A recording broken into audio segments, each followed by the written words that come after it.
Olá pessoal, na aula de hoje nós continuaremos o nosso estudo sobre PA, sobre progressões aritméticas. Nós já vimos o que é uma PA, as suas classificações e a sua fórmula do termo geral na aula passada. Na aula de hoje nós falaremos da fórmula da soma dos seus termos e também de algumas de suas propriedades. Essa fórmula remonta por uma historinha que muito provavelmente não é verdade, mas é uma história boa, então eu conto assim mesmo, que fala sobre a Alemanha em alguns séculos passados, em que uma professora pediu para os seus alunos de aproximadamente 8, 9 anos de idade somarem todos os números de 1 até 100. Todos os números naturais, evidentemente. 1 mais 2 mais 3 mais 4 mais 5 mais 6 mais 7 até o número 100, para uma sala de 9 anos de idade. Diz a história, que mais uma vez provavelmente não é verdadeira, mas é boa, que nessa sala estava um menininho que um dia viria a se tornar um dos maiores matemáticos de todos os tempos, o Gauss. E o Gauss ali com 9 anos teve uma ideia super simples, mas muito inteligente para somar os termos dessa sequência que ele nem sabia. Mas olha só, é uma PA, não é?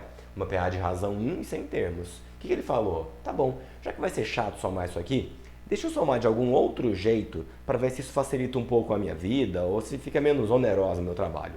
Então olha só, ao invés dele vir somando todo mundo de forma crescente ou todo mundo de forma decrescente, ele resolveu começar somando as pontas e depois vir somando 2 a 2 caminhando para o centro. Olha o que vai acontecer quando a gente começar a fazer isso. A primeira soma que foi feita foi a soma 1 mais 100. Ficou sem tinta? Já já eu volto com uma tinta nova.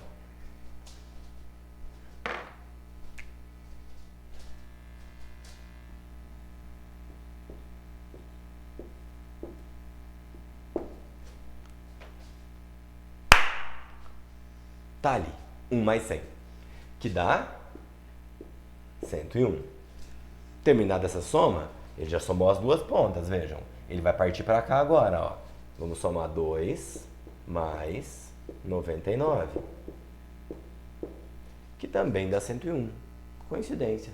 Vamos continuar mais uma. A próxima, 3 mais 98. Olha só, 101. Qual seria a próxima soma ali? Seria 4 mais 97, 101. Mas pare e pensa um pouquinho, é óbvio que sempre vai dar 101. Porque esse aqui eu estou sempre andando um termo para frente. E aqui eu estou sempre andando um termo para trás. O que eu ganhar aqui, que é uma razão, que no caso é 1, é o que eu vou perder aqui, que é uma razão, que no caso também é 1. Então eu vou sempre evoluir uma unidade aqui e perder uma aqui. Vejam só, aqui vai aumentando de 1 em 1, aqui vai perdendo de 1 em 1. Então ele falou, então fácil, ó. Todas essas somas vão dar 101. Todas elas vão dar 101. A minha pergunta é, quantas vezes essa soma vai aparecer para mim? Ora, são 100 termos. E o total de linhas que eu vou formar aqui, ó, são as junções desses termos 2 a 2. Eu estou pegando 100 termos e formando parzinhos com eles. Com 100 números, quantos parzinhos eu consigo formar? Metade, é óbvio, 50. 101 vezes 50, o resultado dessa conta é 5.050, e esse procedimento que foi feito nesse exemplo numérico é o que nós fazemos até hoje para somar os termos de uma PA. Imagine então agora que eu tenho uma PA genérica, que parte do A1 e vai até um determinado AN. Isso aqui, ó, quero calcular isso. A soma dos termos de uma PA, que começa no A1 e termina no AN. Pronto, ficou genérico. A gente costuma se referir a essa soma por SN, soma dos N primeiros termos. Qual é a primeira coisa que eu preciso fazer? Só repetir essa ideia, ó. Eu preciso achar essa soma constante. Como que eu acho essa soma constante? Tem várias maneiras. Você pode somar o primeiro com o último, você pode somar o segundo com o penúltimo, você pode somar o terceiro com o antepenúltimo, depende do que o enunciado te deu e está mais fácil para aquele problema. Mas em quase todos os casos eu te garanto que o mais fácil vai acabar sendo o primeiro com o último. Então é só somar o primeiro, que é o A1, mais o último, que nesse caso é o AN, que vai dar aquela soma constante. Aí agora eu preciso multiplicar isso pelo total de vezes que essa soma vai aparecer. Quando eu tinha 100 termos, eu multipliquei por 50. E da onde veio esse 50? Metade, porque é o total de parzinhos que eu faço. No caso dessa sequência que começa no A1 e termina no AN, ela tem N elementos. Então é só multiplicar por N dividido por 2. Essa formulazinha aqui é a fórmula que nós usamos para somar os termos de uma PA. A soma dos n primeiros termos de uma PA é A1 mais AN, só que podia ser feito de outras formas, falamos disso agora há pouco, vezes a metade da quantidade de termos. Isso sempre funciona e facilita muito a nossa vida, certo? Só para a gente continuar observando um pouquinho mais essa propriedade das PAs de somar termos das pontas e vir somando 2 a 2 caminhando ao centro sempre ser igual, isso é uma propriedade muito conhecida desse tipo de sequência, que é uma propriedade que o texto é complicado, mas a aplicação é super simples, que é assim, numa PA, a soma de termos equidistante dos extremos é constante. De novo, em uma PA, a soma de termos equidistantes dos extremos, ou seja, a distância deles até os dois extremos é constante, é a mesma. Se eu somar esses termos, essa soma nunca muda. O que isso quer dizer? Se eu somar os termos que estão nos extremos, vai dar um valor.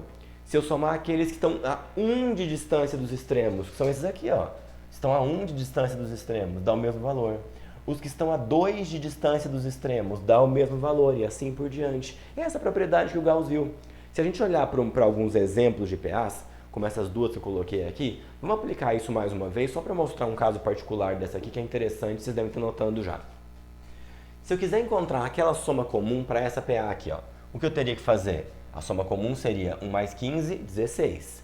Lembrem, se eu vier caminhando com 2 a 2 assim, ó, até em direção ao centro, a soma sempre tem que dar 16, me ajudem. 3 com 13, 16.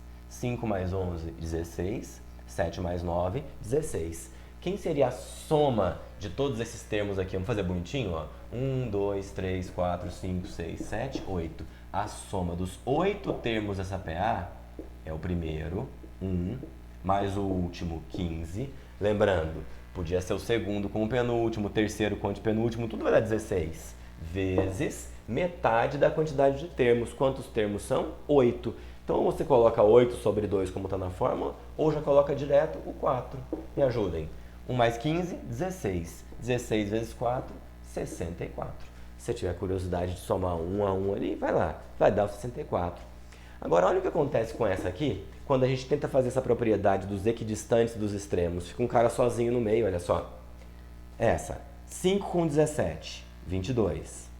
8 com 14, 22. O 11 ficou sozinho.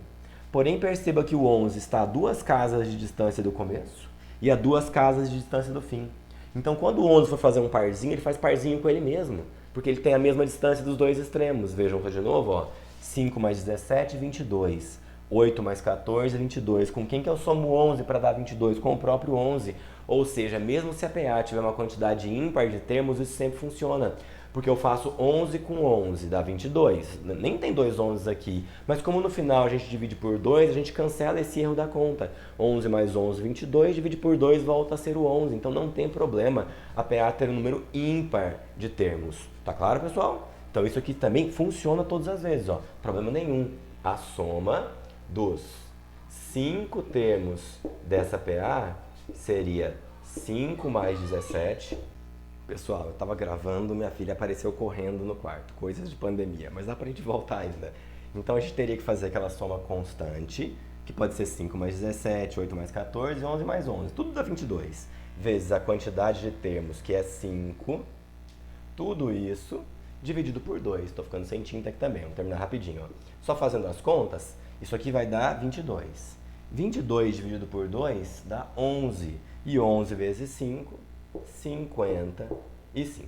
E uma outra consequência que a gente tem exatamente dessa ideia da PA com número ímpar de termos é, sempre que a PA tiver um número ímpar de termos, quem você soma com aquele termo que fica isolado sozinho no meio é ele mesmo. Sempre funciona somar com ele mesmo. Isso traz uma característica bacana pra gente, porque sempre que você olhar para uma PA e fizer um recorte de 3 termos, aqueles 3 termos também vão ser uma PA. Quer ver? Ó? Pega essa de cima aqui.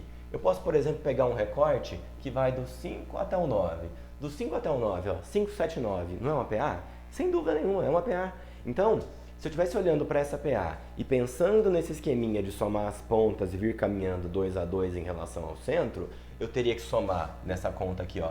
O 5 seria parceiro do 9 e o 7 seria parceiro do 7.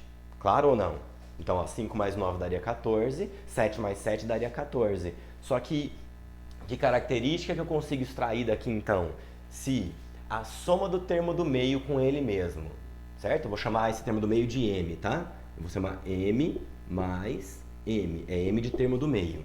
Com o que está antes e o que está depois, ou seja, o antecessor e o sucessor, eu vou chamar de A mais S, essas duas somas têm que ser iguais, ó. O termo do meio somado com ele mesmo é igual ao seu antecessor mais o seu sucessor. Dali sai uma formulazinha bacana, quer ver? Ó? Quanto que é M mais M? 2M igual a mais S. Passo 2 dividindo, M é igual a mais S sobre 2. Olha que fantástico. Em uma PA, qualquer termo sempre é a média aritmética do que está antes com o que está depois. É o que essa fórmula está dizendo. Ó.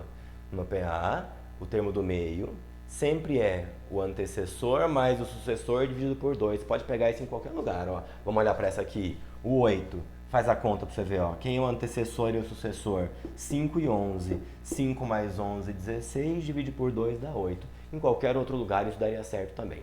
Já já eu vou passar alguns exercícios para vocês, para a gente treinar isso aqui. E de aula teórica por hoje tá bom. Tchau, pessoal. Obrigado e até semana que vem.